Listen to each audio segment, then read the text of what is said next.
So, the discovery debrief.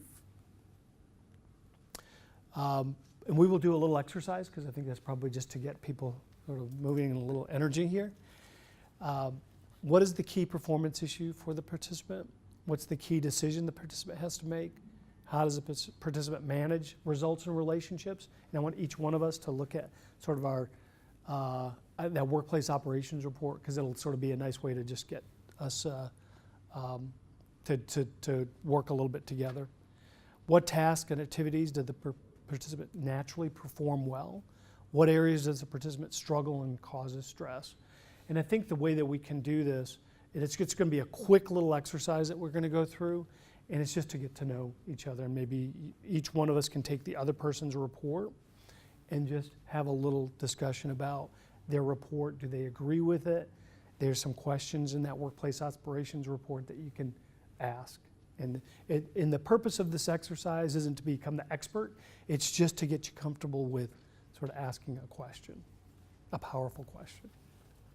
There's no right or wrong answer. I really do want to ask, did they have any breakthrough moments that you, in your discussion, that was, wow, a moment of stepping back and I've got some clarity? Monique, Paul? Well, I have the psychologist working on me, so that was, I got more bang for the buck than most people on that one. And I appreciated where he was coming from, because he asked me, he tapped into something about my being a starter, being able to really engage and get things going, but was I able to sort of finish and closing out, and how I worked with my clients toward their goal, and how I wrapped up and ended things. And so it was interesting to be challenged to articulate that and think about, oh, you know, it is, I don't like to let go of those relationships, but so I don't. They morph. They move into a different phase once I've completed. Knowing that I have a goal to reach allows me to engage in an effective manner, not just for the fun of the engagement in the relationship. We have things that we need to do that I'm accountable for, helping them to achieve, and being responsible to, but not responsible for, my clients helps me a lot to provide what I'm doing, but also to move into another phase, an extended phase beyond that. So it was a nice challenge. Yeah, Paul I does enjoyed that. Yes. Good feedback. Caitlin, Keith, you guys were very interactive, so any breakthrough? I was surprised. Any surprise? When I was looking at Keith's profile, it was interesting to see how fast-paced he was, I guess, in compared to some of the other attributes. He liked making decisions based on facts and methods, but you're fast-paced. And so normally those, I figure in my mind those things are kind of a little bit more separate, just because it takes a while to vet out those facts and methods to then make your decision. Practical, consistent. I think it said he didn't like being tied down to one job, told what to do on time. He's more of a leader. Probably doesn't like working with horribly slow people. So that was what I noticed about Keith's profile. Yeah. Is that pretty accurate, Keith? Yes. I've worked a little bit with Keith, and he's a very fast-paced guy. He likes information. And I noted when you mentioned the slower paced, you know, when you're working with clients, those stability types, the ones that probably drain a lot of that energy that he was talking about. Yeah, they do. Yeah, and I was telling her, after 30 years in the business, you've kind of learned to deal with both of those issues, even though you have a preference of what you would like to deal with. But so no, she was spot on. And as I looked at her profile, I didn't make as many notes as she did, but the fact that she was very creative, out of the box thinking, and yet easily bored, you know, seemed to make a lot of sense. That she's ready to move on to the next idea, but that she does not like to be the final decision maker, that she would rather have that decision made within the concept of the team, and it can be very supportive of that once they've arrived at that decision, seem to fit well with her approach to things. So I don't think either one of us disagreed with the findings. I think we both found a lot of it to maybe be eye-opening more than disagreeing, which is obviously a good part of that self-awareness. I think is very helpful. And as she commented as we wrapped up, is that all the different assessments that are available, she's like, we should just be taking all of them so that we can just really understand ourselves completely instead of just a few of them. Yeah, exactly. So, yeah. Great, thank you for sharing. Tyler and Michelle, any sort of significant learnings from that? Well, I know I pretty much agreed with my assessment, but Tyler, I pretty much agreed with my assessment, but Tyler didn't totally agree with his. And so there was a lot of discussion around that, which I thought was very helpful all the way around. Because I'm looking at these as kind of these are the innate behaviors that we bring to the table, but that doesn't mean you can't do some things differently. And I know the things that I have to do differently when I'm working with different people. I'm not always spot on, and that's what I'm hoping to get better at out of this, these sessions. Yeah, for me, it's eye-opening after having the conversations with you guys, taking a step back and saying, this actually is pretty accurate. Now that I take a look back at what I've done when I first came in to being a district manager, we had someone that was with us who's no longer with us, and he wasn't challenging people. So my owners, which was with my old company, Premier Wireless, before we merged, gave me a lot and said, create this, do this, and a lot of it didn't stick. And kind of put a bad taste in my mouth when it came to putting new things in play. So now I find myself taking practices we've had and procedures we've had in the past, taking them, tweaking them a bit, and putting them in play, which is spot on with not reinventing the wheel, taking the wheel that's already spinning and just speeding it up a little bit, making it more efficient and making it better for what we're doing day to day and making our people better. Excellent. So I'm with you now, 100%. Excellent. Good. Thank you. Paul, I didn't get a chance to circle around with you. Okay, that's okay. Just a perspective that Monique and I shared and differed is that she is utilizing the tools to learn more about herself and how she can apply herself to different situations, which I think we all are doing. But I tend to think of this in more organizationally because I work with a larger group of people. And one of the things she helped me see is that because I am fast-paced and goal-oriented, I don't necessarily hold people accountable so much because I'm sort of humanistic in my approach. And so trying to merge the humanistic with the accountability piece is going to be a challenge for me. But, yeah, so that was one of the good points that she brought up for me. Great. So you noticed in that workplace operations report that you had, if you think about the scoring from 20 to 80, it showed sort of the intensity. And we will cover, but I just wanted to, because it's a moment sort of to just sort of clarify. Between 40 and 60, those scores are fairly moderate. And I say that means that the person can really be a little bit more adaptable on the other side. So we use Michelle's as an example around that, the trust or the outgoing. You can modulate that a little bit when it's between 40 and 60. When it goes below 40 or it's higher than 60, it's more difficult. You see the intensity, and we will have a bell curve. Think about if you overlay a bell curve on this. So when it is more in that under 40 or over 60, it's harder to modulate. And that's really where in strengths, it can be really great if you see somebody that has a 70. You know, Hugh, I think you're pioneering, you're 76. He can't help it. That's how he is wired. So he thinks about creative, sort of breaking through barriers of things and why we have what we do. You know, but somebody that is pioneering at 50 or 51 isn't going to have sort of that intensity or that, you know, they can modulate to be a little bit more sort of on that content side. So I just wanted to sort of point out, recognize that when you see that scoring, you'll start seeing some patterns that are going to be important to note. Yeah, I think just to add to what Leon's saying about that, and we will bring up the slides in a minute, but also when you read the words in the report, they will be more and more true and more intense and in your face the stronger the score is. So as Leon said, you know, if you've got a score of 70 on pioneering, which means you're very goal-driven, very focused, competitive, determined, those words will ring true much harder and much more consistently than if your score's even 55, going down to 50 on that. But that's not to say that somebody at 51 or 55 can't be, in specific settings, much more determined and competitive, but they're prepared to give way on it as well. So when you read the report, I think it's important to remember that the intensity of the words and the descriptions gets more and more true the further you go out to the right or to the left.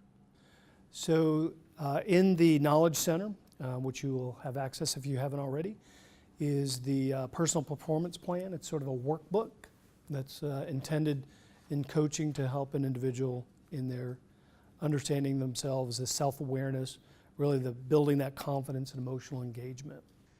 And I would add to that, even if you don't give the client this to completely fill out themselves, but it's not a bad self-study tool, you could use it as a roadmap to help you through the coaching and facilitation session. You know, to cover these areas in this order with the person, it sort of leads you down the path of the questions that you're going to ask. So, for you as a coach or facilitator or the leader, it's a good preparation tool. But also for the other person to have it there and for them to write some notes and give them a framework, it's very useful rather than it just being a completely spontaneous exercise. And just so you know, because I know you will get copies of the entire presentation, and then we will actually send a link to this particular personal plan. In a sense, the training is taking you through that personal performance plan, but that is a takeaway tool that you can use.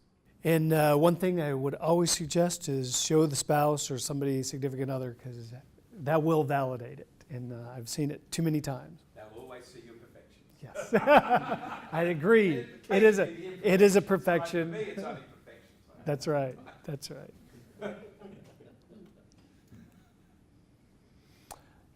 Just handling objections, because they will, occasionally you do have those blind spots. So the high confidence level of the 90, it's very accurate, but this is just about a dialogue. A lot of times when you do talk to someone, and it's interesting, I would say in my time here, a couple of conversations I've had are people that are a little bit cautious and content, and they see it as a negative, and you have to sort of turn that around, because if they're in the wrong role maybe but that can be a huge positive in a business or in their career. But that blind spot is something that they might not see in themselves, so they may object, I don't see that. But if there's another team member there, they usually will be able to see it, and people act very consistently in that natural behavior. They may have a lack of clarity of who they are. Maybe nobody's ever put them through a process. And they don't want to be seen in a particular light. And Q and I have first-hand examples of where somebody has completed a process and they're a leader in the firm and they don't want to be that person. So we have to be very careful that they don't take it again, because that can be just, it can really sort of create some issues for the team or that person. But that person is sort of hiding the fact of who they are. You know, you can go in the second time, complete the profile, and may say, well, maybe that'll give me a different result. You don't want that. You want to really empower people to who they are. And we had, in this particular situation, was a reflective thinker in the business. And she really saw herself as more of a driver. I think you know who I'm talking about. And, you know, she sort of wanted to go through the process again, and we had another leader here that allowed her to do that. And so she did score a little differently, but, you know, when we worked with her, she really was a reflective thinker. There's no doubt in my mind. And so we've had a couple cases in Australia where people will push back. They don't want to necessarily, I don't see myself as that person. So I just want to stress the fact that just be patient. You know, it might be you don't want to say this is who you are, but quite honestly, it really is who they are. So it's just important when you see that. This learned behavior, I'm always a big believer because I have a lot of learned behavior. I worked at Cox for 17 years, working in teams. I'm a little bit of an introvert. You might not see that, but you know, my learned behavior is sort of being out front. So my learned behavior can sort of be there, but after a day of doing that outgoing work, I have to retreat and run or do cycling or something that, you know, allows me to refuel. So recognize that you want people to be who they are sort of through this process, and we have other tools that measure learned behavior that can sort of spot that passion or that, you know, the things that they might be good in, that emotional intelligence. But definitely number 4, if you're getting some objections, hopefully that's somebody that can not confrontationally, but just provide some insight, because you don't want to be the one, sort of the lightning rod. And if it is a struggle, so if they say that it's not, it probably is a struggle, can become the weakness for them. Any questions on that? I don't know if anybody's had some personal experiences with a pushback, but. Can pushbacks be cultural? I studied anthropology as my undergrad, and that's one thing. As soon as you brought it up that you might have pushbacks from something, you do this in 11 different languages. Do you have more pushbacks in other places than? Not when they. So it's a very good question. We don't have the pushbacks once they understand it's natural behaviour, and that they've understood, you know, what ambition is in their own language, or what patience is in their own language, in their own world, and we've got that part sorted out. Then we've never had any pushbacks, and the results have been very consistent worldwide. So we have Indian people going through this at the moment, Dutch people, quite a lot of Brazilians, and they're all on board, right? But if you then said, well, how is a Brazilian going to outwork some of the ambition, and how they live that, or how do they deal with money, then that's where the cultural part starts to take over. So to ignore culture, no, but at the core, you know, we're born as human beings, and if you're a talker, you're a talker.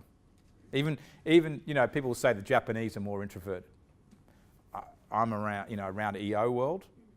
I can tell you there's some of the most extroverted Japanese. They're just not comfortable talking English, right? Put them in their world, and they're out there. They're extroverted. As many of them are extroverted as introverted.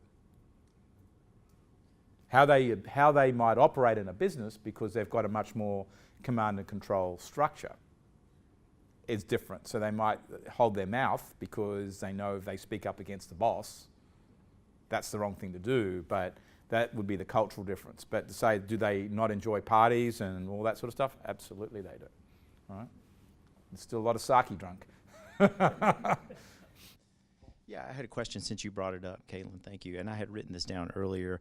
Any noticeable statistical differences in key attributes, i.e. verbiage, language, as it relates to social-based cultural norms in different areas? So pretty much the same scoring is working in the different countries for the natural behaviour. We do each year, we go through all the results of the system. So ever since it started, we check it each year to see whether we're getting any any differentials. We've done remeasurements, and the natural behaviour is holding extremely consistent. I love the cultural question, and I have seen, and I wonder if you've seen some of this yourself with the French. You said French Canadian. The French are not acquainted with positive psychology, which is at the core of all this conversation about strengths. And with them, they would accept the results, but they don't even accept the idea of the strengths, because they don't have an orientation to strengths. They were never given smiley faces or stickies or any positive.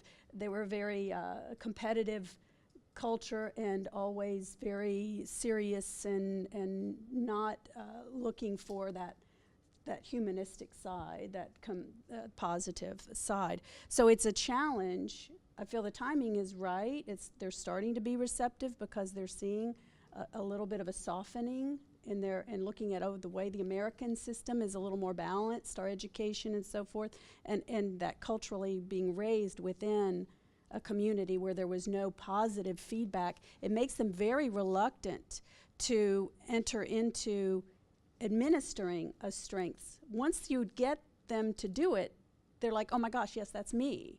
Right. But it's that acceptance of it. I see the pushback in taking it, not so much in the results. And that's I a just wonder cultural if you've- issue. And if you've we seen that in had, I other mean, cultures. one reason why I came and did this in America, not only because it's a big market, there's less pushback in America. There's still always some pushback everywhere for this, right? But there's far less pushback of this in America. But if I look at what has happened in Australia and the UK over the last 15 years in Canada, there is a great opening out. And there of people, so I'm now seeing more and more people doing it. One of our largest clients is an Australian, largest financial institution in Australia. It's just become a client. And 3,500 financial planners are running this out over their clients. Now we've been trying to, work with them for 10 years and we've dabbled, but now it's all, it's unlocking itself. And, the cultural change is, and this is going on around the world and including in America, is there is a much greater search for meaning in life, right? And people want to know their place, what are they good at, build a quality life. And that doesn't matter how wealthy the person is or what job they have. That is a desire.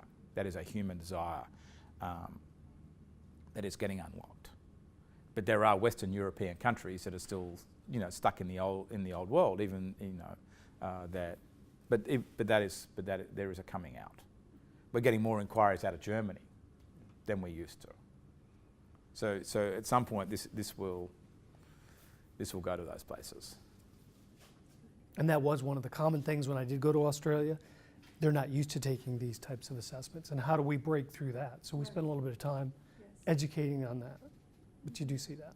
Also, I think that there's always been a strong drive in America, which goes right back to the Constitution, to sow into oneself and to develop, and that if I put the seeds in the ground, something's going to grow, and if I work at it, right? So the work ethic's stronger. So it comes with that, the desire to learn about oneself and improve is much stronger. Whereas in other places, well, okay, enough, Individualization doesn't play as much of an impact. Yeah, but I've got enough and I don't need to do any more, okay? All right, I got some blind spots, so what? I'll still go and surf, right? So that. All right. So there is a tool that we have. It's called the Unlocking Guide, and it is probably what I consider to be the most important document that we use, other than the questionnaire that you go through. It has some very meaningful dialogue when you're learning how to use business DNA, that it has, and this is Keith's strategist. Now recognize that there are probably some factor scores that are sort of not in here for Keith specifically, but if you actually have your client complete a process and you just don't have their report, this Unlocking Guide there's no doubt in my mind that you can't have a meaningful conversation with that person, knowing sort of what their profile type is, and just picking out one or two things from this Unlocking Guide. I tend to pick out helping them perform, how to help them maximize their performance. And then there's a little section here called fears. And just not that you're going to focus on those fears, but just making sure those are things that they're going to be apprehensive about. This is a great guide. It's about I think a 20-page report. It sounds like a lot, but there's some great meaningful questions that are included in that. And it's in the resource center, the help center. But I do encourage you to, even for yourself, and we will include it in sort of one of the deliverable documents tonight, so you can see that. Is anybody familiar with the Unlocking Guide? Yeah, I know Keith, you and I did. Caitlin. I didn't know if you guys use it at Raymond James. I don't know that I've seen that, It might have been, but I'm not sure. I think in certain cases we do have it. yeah, it might be. I might not have seen everybody's. Yeah, it's a great guide. I would encourage you, and Tyler for the work that you're doing, especially learning this with PG Wireless. This can be just a really super helpful document, because sometimes you can't go into the system and pull a report. But if you had a desk copy of this, and you know that you're going to be meeting with your, reflective thinker manager, great sort of breakthroughs here.